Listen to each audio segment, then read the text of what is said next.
I thought I'd hit rock bottom when I found out that my wife had secretly accumulated $47,000 in debt. But that moment felt insignificant compared to when she looked me straight in the eye and told me, either apologize or leave, in my own kitchen, while defending her son, who hadn't worked a single day in the past 6 months. My name is Lester Hawkins. I'm 58 years old, and I've spent 23 years repairing generators and backup power systems. I've been married to Beverly for 19 years, raising her 2 sons as if they were my own. Quinn is now 24, recently graduated with a degree in something practically useless. Elijah is 21 and still trying to figure out his future. The thing about repairing generators is that people only reach out when there's an emergency. Hurricanes, ice storms, power outages. That's when my phone rings nonstop. I've crawled through flooded basements and climbed shaky ladders more times than I can count. My hands are permanently stained with diesel fuel, and my back cracks when I get out of bed. But it pays the bills. At least, it used to. Beverly never understood the nature of my work. To her, I was just a guy who came home smelling of motor oil and left early in the morning with a truck full of tools. She managed the finances, or so I thought.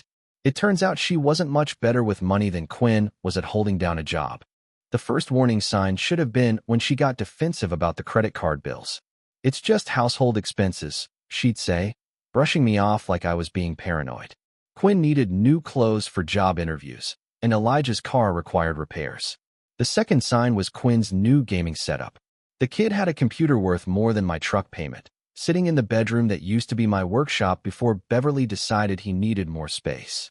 When I asked about it, Quinn just shrugged and said, "Mom said I deserved something nice after graduation." The third sign was the stack of overdue bills Beverly tried to hide behind the coffee maker. Electric bills, credit card bills, even the insurance on the shop. I found them by accident while looking for the spare truck keys. That's when I started digging deeper. It turned out Beverly had been playing financial Jenga for months, moving money around, opening new credit lines, and borrowing against the house just to keep Quinn and Elijah comfortable while I worked long hours. The worst part was that she never said a word. She just kept smiling, cooking dinner, and asking how my day was, all while we were 3 months behind on the mortgage. I confronted her one Tuesday night. I had all the bills laid out on the kitchen table like evidence in a crime scene. Beverly came in from her book club, took one look at the papers, and went pale. "We need to talk," I said, my voice steady but my hands shaking. That conversation lasted until 2 a.m. Tears, accusations, blame flying in every direction. By the end of it, I found out we were $47,000 in debt. The house was at risk, and my wife had been living in a fantasy where money grew on trees. The next morning, I looked in the bathroom mirror and saw a stranger staring back. A man who had been so focused on keeping everyone else's lights on that he let his own world go dark. That was 3 weeks ago. Today, everything is falling apart. The morning after our financial disaster, I woke up at 5 a.m., like usual, and headed to work. I had 3 generator repairs scheduled and a new installation at the Morrison farm. But my mind wasn't on the job. I nearly electrocuted myself twice trying to wire a transfer switch because I kept thinking about those credit card statements. $47,000. That number kept bouncing around in my mind like a pinball. When I got home that evening, Beverly was in the kitchen making Quinn's favorite meal, steak and mashed potatoes, like nothing had happened. Like we hadn't spent half the night going through receipts for things I never even knew we bought. "How was your day, honey?" Beverly asked, not even looking at me. I stared at her. This woman who had been lying to my face for months, maybe years.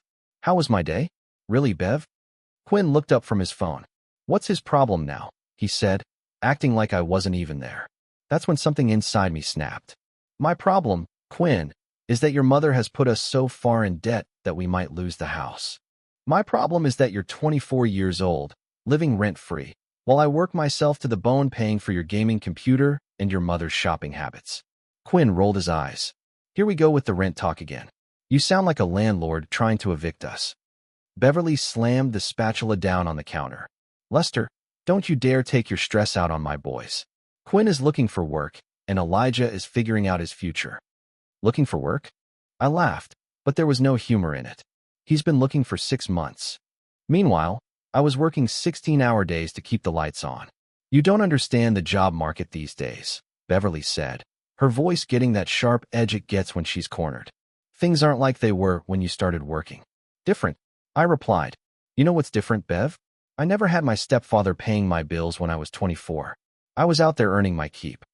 Elijah, who had been silent up until that point, finally spoke up. Maybe we should all just calm down and talk about this like adults. But Quinn wasn't having it. Talk about what? Him being a control freak about money.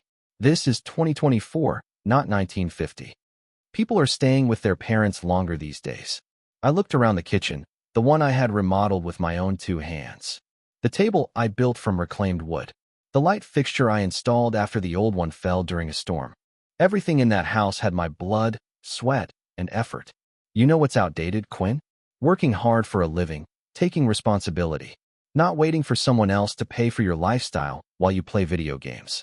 Beverly stepped in between us, her face flushed with anger. Lester, you're being unreasonable. These are my children, and I won't allow you to speak to them like that. Your children? I've been raising them for 19 years, Bev. I taught Quinn how to drive. I helped Elijah with his homework every night when he struggled in school. But now they're just your children when it's convenient. The silence that followed was thick, heavy enough to slice through. I could hear the hum of the generator in the basement, the one I installed myself to ensure the family stayed comfortable during power outages. Beverly's voice was cold as ice when she spoke again. You need to apologize to Quinn and Elijah for your attitude, or you can leave this house. I stared at her. After all I had sacrificed, everything I had built, she was giving me an ultimatum in my own kitchen. That was when I made a decision that would change everything. I looked at Beverly, standing in our kitchen, her face flushed with righteous anger, defending the 2 men who had been draining us financially for months. The same kitchen where I had installed new cabinets with my own hands, working weekends to save money that we apparently didn't have. The same table where I had spent years helping both boys with their homework back when they still respected me enough to listen. Apologize or leave, Beverly repeated, her voice steady but as cold as winter steel. I won't let you disrespect my children in this house. Quinn leaned back in his chair, a smug grin spreading across his face, like he had won some kind of victory. Yeah, maybe you should cool off somewhere else until you remember how to treat family properly. Elijah shifted uncomfortably, but didn't speak up to defend me. He just stared at his plate, like the answers to life were written in the mashed potatoes I'd bought with money from a 12-hour workday. I stood there, feeling the weight of 19 years pressing down on my shoulders. 19 years of getting up before dawn for emergency generator calls. 19 years of crawling through flooded basements and climbing icy ladders to keep other families warm and safe. 19 years of missing fishing trips, ball games, and quiet Sunday mornings because someone's backup power failed during a storm. You know what, Bev? I said quietly, my voice steady despite the storm raging inside my chest. You're absolutely right. I should leave. But I didn't apologize. I didn't grovel or beg for forgiveness, like she clearly expected. Instead, I walked over to the hall closet, grabbed my heavy work jacket, and headed for the door. The same door I had rehung twice after Quinn slammed it too hard during his teenage tantrums. Lester, where exactly do you think you're going? Beverly called after me, her voice now uncertain, as though she'd realized she might have gone too far. I paused at the doorway and looked back at the 3 of them sitting around the kitchen table. 3 people who had been living off my sweat and sacrifice while treating me like hired help who had gotten too big for his britches. I'm choosing option 3, I said, pulling my keys from the hook by the door. What does that mean? Beverly demanded. It means I'm not apologizing for telling the truth, and I'm not staying where I'm clearly not wanted. The screen door closed behind me with a soft click. No slamming. No dramatic exit. Just a man walking away from people who had forgotten his worth somewhere between the first bill he'd paid and the last time they'd bothered to say thank you. I climbed into my truck, sat there for a minute, engine running, looking at the house I had maintained for 2 decades. Every shingle replaced, every gutter cleaned, every electrical problem fixed. I had touched it all with my hands. But it wasn't mine anymore. It belonged to people who saw me as nothing more than an ATM with legs and a strong back. I put the truck in reverse and drove away. In my rearview mirror, I could see Beverly standing at the window, probably thinking I'd circle the block and come back, begging for forgiveness like some whipped dog. She was wrong. Dead wrong. I ended up at Danny's Diner on Route 9, nursing a cup of coffee that had been sitting too long and watching the rain streak down the windows. The place was almost empty, except for a couple of long-haul truckers swapping war stories and an old man reading yesterday's newspaper under the flickering fluorescent lights. My phone buzzed against my thigh. Beverly, no doubt. I let it go to voicemail without even checking the screen. It buzzed again 10 minutes later, then again 5 minutes after that. Each buzz felt like a small electric shock, reminding me of the life I had just walked away from. Eventually, I pulled the phone out, turned it off completely, and shoved it deep into my jacket pocket. The waitress, a woman around my age with tired but kind eyes, appeared next to my booth with a coffee pot. "Rough night, honey?" she asked as she topped off my cup. "You could say that," I replied, offering what was probably a weak smile. Sometimes a man needs to step back and remember who he was before everyone else started telling him who he should be. She nodded like she'd heard this story 100 times before. Food helps with that kind of thinking. Our meatloaf's not fancy, but it's honest. Honest food sounds perfect right about now, I replied. She smiled and moved on to check on the truckers, leaving me alone with my thoughts and the sound of rain tapping on the diner's metal roof. I stayed there until midnight, nursing one cup of coffee and a plate of meatloaf, stretching the time out to 3 hours while I tried to figure out what was coming next. When they finally kicked me out, I drove to the 24-hour truck stop just outside town, parked my truck between two big rigs, and reclined the seat as far as it would go. The parking lot was bright as day, but somehow, it felt more peaceful than my own bedroom had in months. Around 3 a.m., the rain picked up, drumming harder against the truck's roof. I watched the drops race down the windshield and thought about all the storms I had weathered over the years, literal and otherwise. There was Hurricane Isabel back in '03, when I worked 3 straight days without sleep getting people's backup power running. The ice storm of '09 that knocked out power for half the county. The 2008 recession when work got scarce, and I had to take side jobs just to keep food on the table. I'd always been the guy people called when their world went dark, the reliable one, the fixer. But what happened when the fixer needed fixing? Who was Lester Hawkins when he wasn't crawling through someone else's basement or climbing someone else's roof? Maybe it was time to find out. For the first time in my adult life, I had nobody depending on me for tomorrow's emergency call. The rain kept falling, and I closed my eyes. For the first time in months, I slept without worrying about what crisis would be waiting for me when the sun came up. When I woke up in that truck stop parking lot, the sun was already climbing over the horizon, painting everything in gold and orange, like a promise of something better.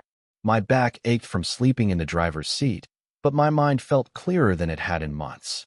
I drove to a gas station, bought a toothbrush and some coffee, and tried to figure out what came next. In the restroom mirror, I looked like a man who had been through a war, which, in a way, I had been. Back home, Beverly was probably just waking up, expecting to find me sleeping on the couch like I had after our previous fights.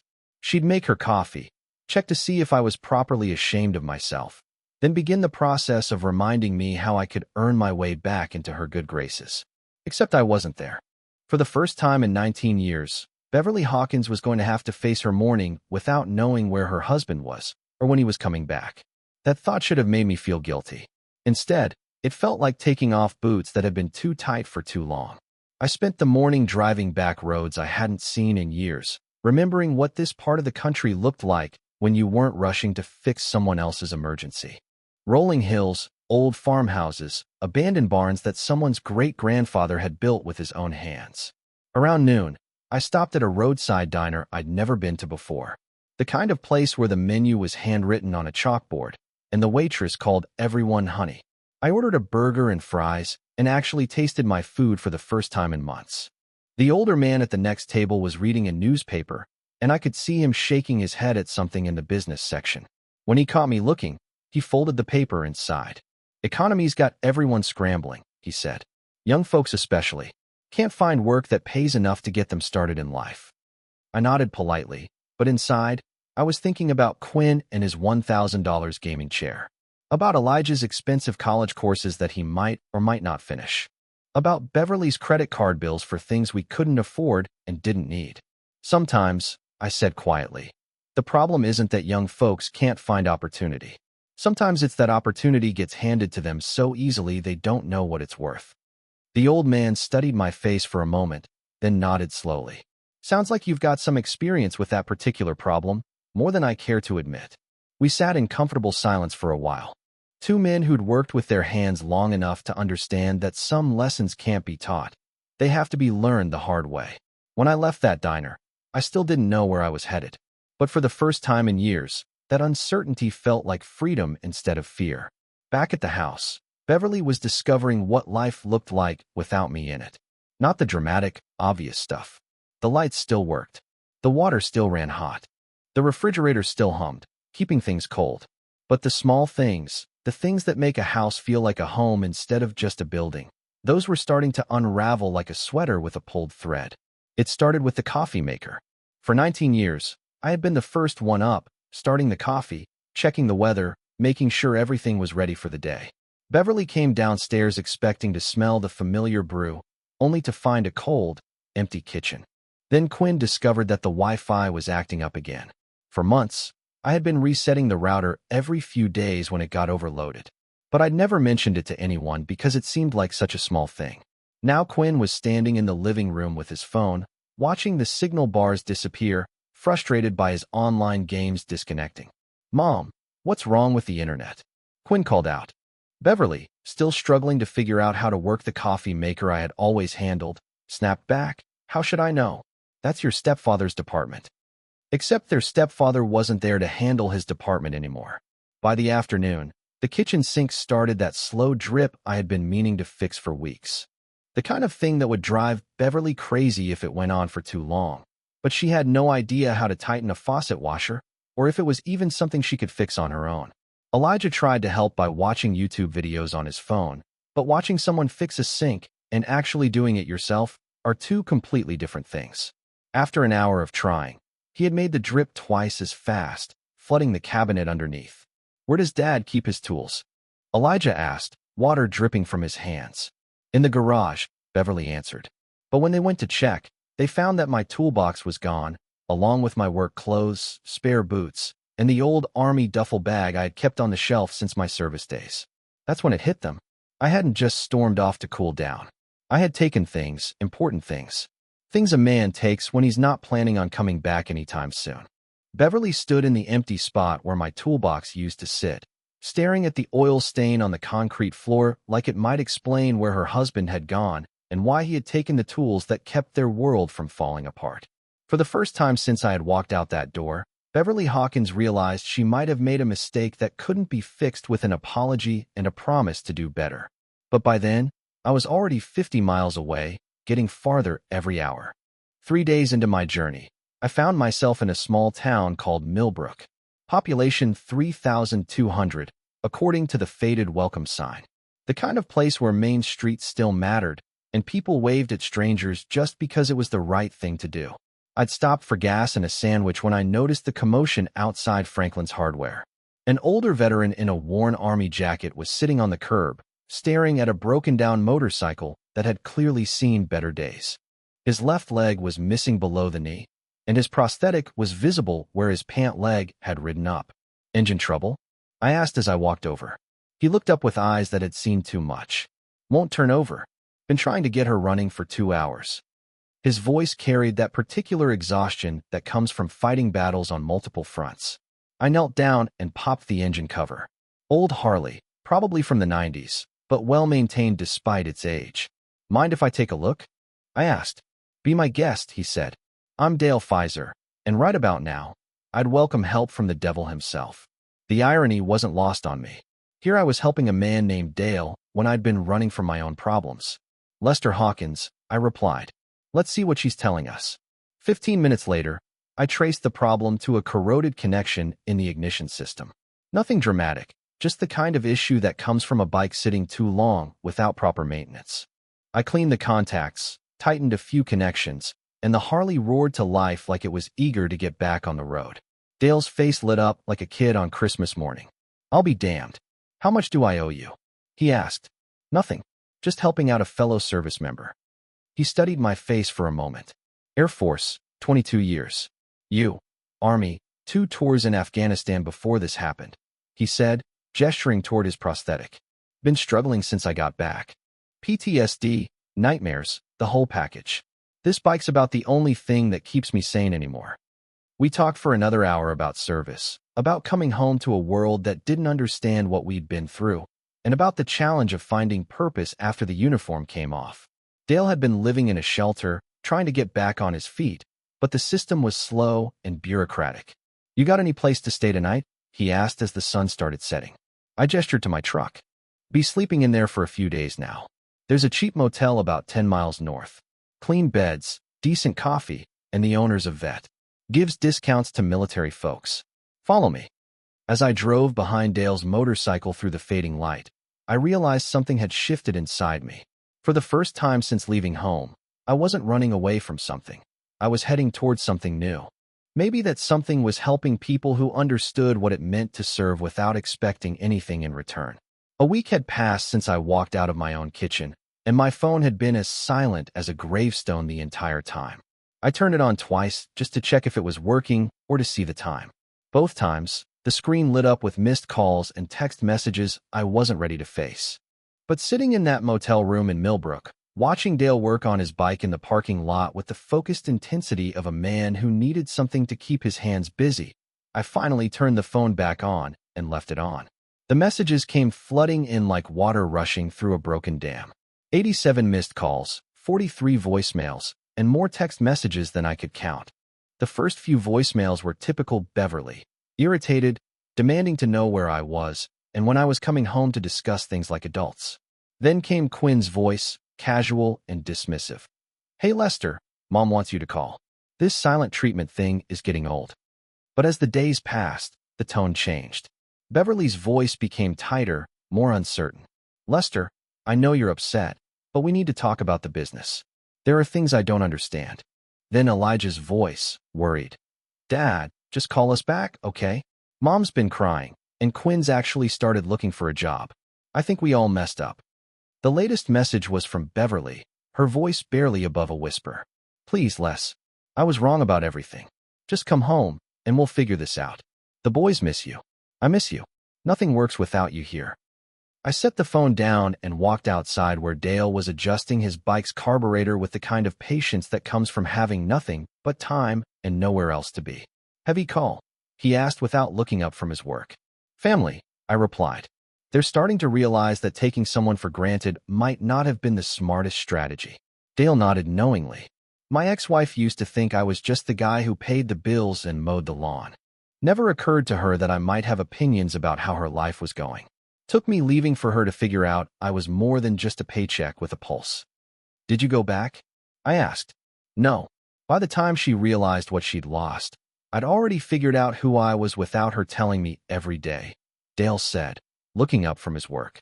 "Sometimes, the best thing you can do for people is let them learn to appreciate what they had by living without it for a while."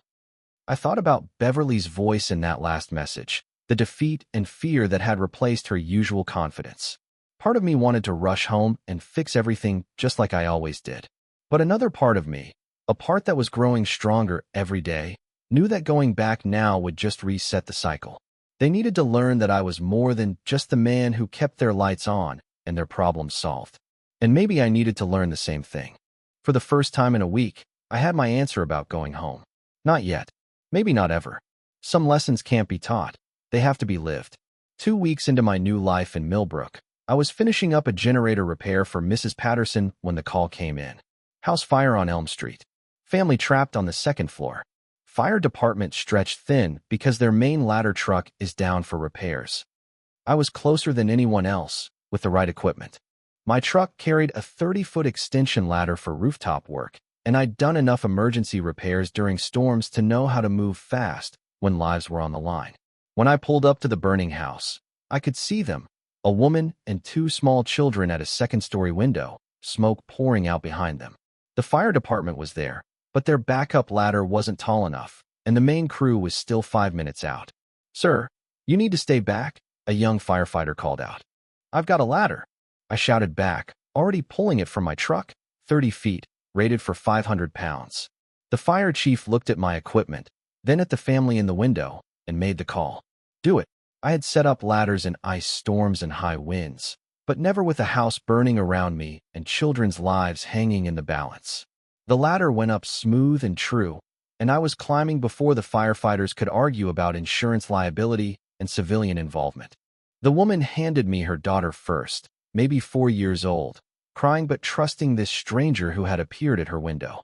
I carried her down and passed her to waiting arms, then went back up for the son, who was about 6 and trying to be brave for his mom. The mother came down last, just as the window frame started to buckle from the heat.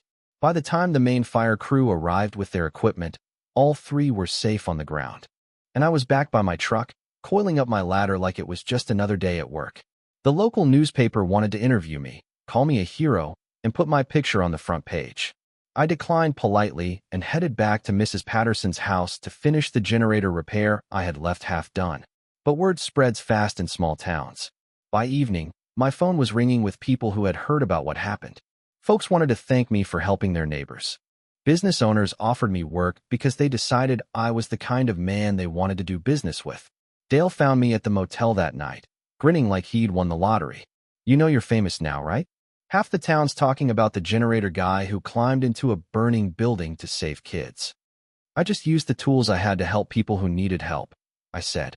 "Same thing any decent person would do." "Maybe," he said. "But most decent people don't carry 30-foot ladders in their trucks, and most of them don't know how to set one up in under 60 seconds. That night, lying in my motel bed, I thought about the difference between being needed and being appreciated. Back home, I'd been needed for what I could fix. Here, I was appreciated for who I was, a man with skills who was willing to use them when it mattered most. 3 weeks after the fire, I had become something I'd never been before, a local legend. Not because I wanted attention, but because I had done what needed doing when it needed doing. Word had spread beyond Millbrook, and I was getting calls from 3 counties over for generator work, electrical repairs, and emergency services. But the real change came when Beverly showed up. I was working on a backup power system for the elementary school when I saw her car pull up to the worksite. After 23 years of marriage, I knew that determined set to her shoulders meant she'd made up her mind about something and expected everyone else to fall in line. "Hello, Lester," she said when I climbed down from the utility pole. "Beverly," I replied, not stopping my work. "Long way from home." "We need to talk," she said. "No, we don't," I responded. "You made your position pretty clear 3 weeks ago. Apologize or leave, wasn't it?" "I chose option 3, I added. She looked older, more tired than I had ever seen her. The fight had gone out of her somewhere between the unpaid bills and the broken appliances she couldn't fix. "I was wrong about everything," she said. "About you, about the boys, about what we had together." "Yes, you were," I replied. "The house is falling apart without you. The business is dying. Quinn got a job at a warehouse, and Elijah's been asking about trade school. They finally understand what you've been trying to teach them."